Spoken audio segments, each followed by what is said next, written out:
Hello guys, आपका स्वागत है मेरे channel BRO be ready officer में। तो गाइस, हम यहाँ पर पढ़ने वाले हैं हिस्ट्री, जीके और भी सब्जेक्ट की क्रेज़ी ट्रिक्स।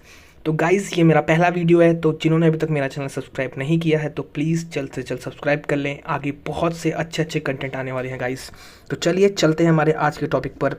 हमारा पहला टॉपिक आज है भारतीय राष्ट्रीय आंदोलन। 1905 से लेकर 1947 तक में सारे आंदोलन, सारे विद्रोह और जो भी सत्याग्रह गांधी जी के द्वारा या किसी और के द्वारा हुए हैं, मैं सब कुछ आपको पढ़ाने वाला हूँ। तो चलते हैं गाइस इसके पीछे और जानते हैं कि क्या क्या है इसके। तो सबसे पहला हमारे सामने आता है बंगाल विभाजन।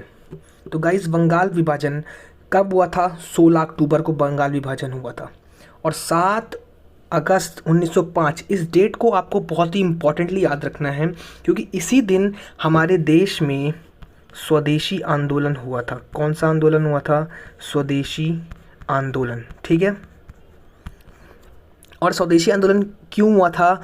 ये इसमें हमारे देश में जो भी विदेशी वस्तुएं थी उसका विरोध किया गया था। और इसी दिन हमारे देश में हैंडीक्राफ्ट डे, क्या मनाते हैं? हैंडीक्राफ्ट डे मनाया जाता है। ये भी आप बहुत इंपॉर्टेंटली गाइस याद रखिए।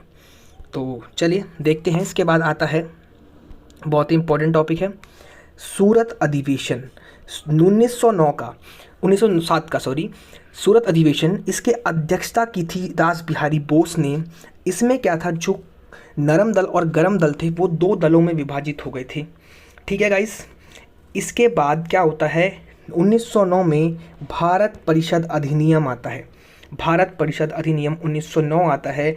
इसके तहत मार्ले मिंटो एक्ट के तहत सांप्रदायिक निर्वाचन प्रणाली में हमारे देश की जो भी किस हिसाब से चुनाव होगा, जो उसकी प्रक्रिया थी वो आती है और हमारे देश में सांप्रदायिक निर्वाचन प्रणाली का इसका स्थापना की जाती है। तो चलिए आगे चलते हैं। इसके बाद आता है 1913, बहुत ही इंपॉर्टेंट ये भी है और आपको याद भी रखना है इसको गाइज। चलिए इसके बाद आ जाते हैं इसकी तरफ। ये है गदर पार्टी की स्थापना। 1913 में गदर पार्टी की स्थापना लाला हरदयाल ने की थी। लाला हरदयाल ने की थी गदर पार्टी की स्थापना। इसके बाद आता है 1915, गांधी इज़ बैक। बहुत ही इंपॉर्टेंट है ये 1915, आप इसको ज़रूर से ज़रूर याद रखिएगा। इस दिन क्या होता है? प्रवासी भारतीय दिवस। जिस दिन गांधी जी वापस आए थे 9 जनवरी को गांधी जी वापस आए थे 2015। मैंने गलत लिख दिया है, सॉरी, वहाँ पे 1915 है, आप उसको ठीक कर लीजिएगा। यहाँ पर इस दिन गांधी जी वापस आए थे। हमारे देश में भारतीय प्रवासी दिवस मनाया जाता है। तो चलिए अब शुरू करते हैं। 1916 बहुत ही इंपॉर्टेंट है। लखनऊ अधिवेशन, कांग्रेस सरकार का लखनऊ अधिवेशन। इसकी अध्यक्षता की थी अंबिका चरण मजूमदार ने। इसमें क्या हुआ था, जो नरम दल और गरम दल थे इनका फिर से विलय हो गया था। नरम दल और गरम दल का फिर से विलय हो गया। इसी के साथ साथ मुस्लिम लीग और कांग्रेस का भी फिर से विलय हो गया था। और इसमें होम रूल लीग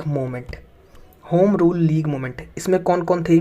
बाल गंगाधर तिलक, आप जानते होंगे बाल गंगाधर तिलक को, और एनी बेसेंट, इनके द्वारा होम रूल लीग मूवमेंट चलाया गया था। चलिए आगे चलते हैं। इसके बाद बहुत ही इंपॉर्टेंट जो आता है हमारे सामने, ये आता है हमारा कौन सा? 1919, 11 अप्रैल को रॉलेट एक्ट। ना अपील, ना वकील, ना दलील का कानून इसको कहा जाता है और इसको काला कानून भी कहा जाता है। इसमें रॉलेट एक्ट जो आया था, ये आया था 1919 को और इसी के विरोध में जलियांवाला बाग हत्याकांड किसके द्वारा? जनरल डायर के द्वारा। कहाँ पर? अमृतसर में आपको याद रखना है, अमृतसर में हुआ था, अमृतसर के जलियांवाला में। बहुत अच्छा है, मॉन्टेग्यू चेम्सफोर्ड एक्ट, ठीक है। तो ये आपको याद रखना है, मॉन्टेग्यू चेम्सफोर्ड एक्ट इसी समय पर आया था। चलिए आगे चलते हैं। इसके बाद आता है 1917 चंपारण सत्याग्रह। बहुत ही इंपॉर्टेंट टॉपिक है ये। गांधी जी के द्वारा सबसे पहला सत्याग्रह हमारे भारत में 1915 में उनके वापस आने के बाद सबसे पहला सत्याग्रह यही किया गया था। और ये कहाँ हुआ था? बिहार के चंपारण जिले में। और किसके कहने के द्वारा हुआ था? ये हुआ था शुक्ला जी के। किसके? शुक्ला जी के कहते हुए गांधी जी चंपारण बिहार गए थे। नील की खेती के खिलाफ ये आंदोलन उन्होंने किया था। अगला आता है हमारे पास असहयोग आंदोलन। इसकी आपको डेट बहुत ही इंपॉर्टेंटली याद रखनी है। असहयोग आंदोलन बहुत से पेपरों में ज़्यादा से ज़्यादातर पूछा जाता है, मैंने देखा भी है, जितना मेरा एक्सपीरियंस है उसके हिसाब से। आपको उसका डेट याद रखना है, 1920 में असहयोग आंदोलन गांधी जी के द्वारा चलाया गया। इसको नॉन कॉपरेशन मूवमेंट भी कहते हैं इंग्लिश में। ये स्थगित कब हुआ? देखिए बहुत ही इंपॉर्टेंट टॉपिक है ये। 1922 में चौरी चौरा डकैती हुई थी। चौरी चौरा डकैती हुई थी गोरखपुर में। इसमें क्या हुआ था, इसमें पुलिस स्टेशन को, आप जानते होंगे, आपने सुना भी होगा, पुलिस स्टेशनों को जला दिया था। पुलिस स्टेशन को, इसमें पुलिस स्टेशन को जला दिया था चौरी चौरा डकैती में 1922 में। इसी दंगे के चलते असहयोग आंदोलन को गांधी जी को रोकना पड़ा था। गांधी जी को रोकना पड़ा था असहयोग आंदोलन। इसी के तहत गांधी जी को असहयोग आंदोलन रोकना पड़ा था। तो चलिए आगे चलते हैं। इसके बाद आता है 1923। यहाँ भी बहुत इंपॉर्टेंट है।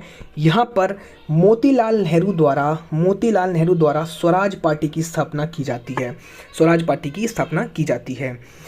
मोतीलाल नेहरू कौन थे? आप सब जानते होंगे। मोतीलाल नेहरू हमारे पंडित जवाहरलाल नेहरू जी के पिताजी थे। इनके बाद क्या होता है, 1925 बहुत इंपॉर्टेंट, देश बंधु चित्तरंजन दास जी की मौत हो गई थी। देश बंधु चित्तरंजन दास, ये बहुत ही इंपॉर्टेंट टॉपिक है। ये पूछा जाता है हमारे पेपर्स में भी और एग्जाम्स में भी, सब में पूछा जाता है कि देश बंधु की उपाधि किसको है, किसने धारण कर रखी है? वो देश बंधु की उपाधि चित्तरंजन दास जी ने धारण की थी। क्रांतिकारियों द्वारा काकोरी ट्रेन डकैती, आप देखिए यहाँ बहुत इंपॉर्टेंट टॉपिक आ चुका है, काकोरी ट्रेन डकैती। इसको भी हम लोग पढ़ लेते हैं, काकोरी ट्रेन डकैती क्या होता है। काकोरी ट्रेन डकैती, इसमें क्या हुआ था, इसमें कौन कौन शामिल था आप लोगों को पता होना चाहिए। ये इनके मैं कुछ नाम बता देता हूँ आपको, बहुत इंपॉर्टेंट है। राजेंद्र लाहिड़ी और क्या कहते हैं, चंद्रशेखर आज़ाद, आपको याद रखना है, चंद्रशेखर आज़ाद, राजेंद्र लाहिड़ी, चंद्रशेखर आज़ाद, और एक और थे इसमें जो राम प्रसाद बिस्मिल, आपको याद रखना है, राम प्रसाद बिस्मिल। जो ये 3 खास नाम थे जो इसमें शामिल थे, आपको ये बहुत ही अच्छे तरीके से याद रखने हैं और आपको याद होने भी चाहिए गाइस। तो चलिए इसके बाद आता है 1927 साइमन कमीशन का आगमन होता है। साइमन कमीशन की नियुक्ति होती है 1927 में। बहुत जगह लिखा हुआ है, मैंने देखा है बुक्स में भी, 1928 में साइमन कमीशन का गठन किया जाता है, कहा जाता है 1928 में, पर 1928 नहीं है, 1927 में इसका गठन हुआ था। और 28 में, ये याद रखिएगा, 28 में ये भारत आया था। 28 में ये भारत आया था, आपको बहुत अच्छे से याद रखना है इसको, ठीक है।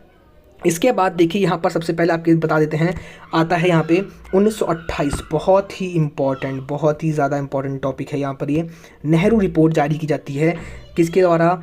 जवाहरलाल नेहरू जी के द्वारा यहाँ पे जारी की जाती है, ठीक है। इसी के साथ साथ आपको ये सारे टॉपिक बहुत अच्छे से याद रखने हैं गाइस। तो चलते हैं आगे।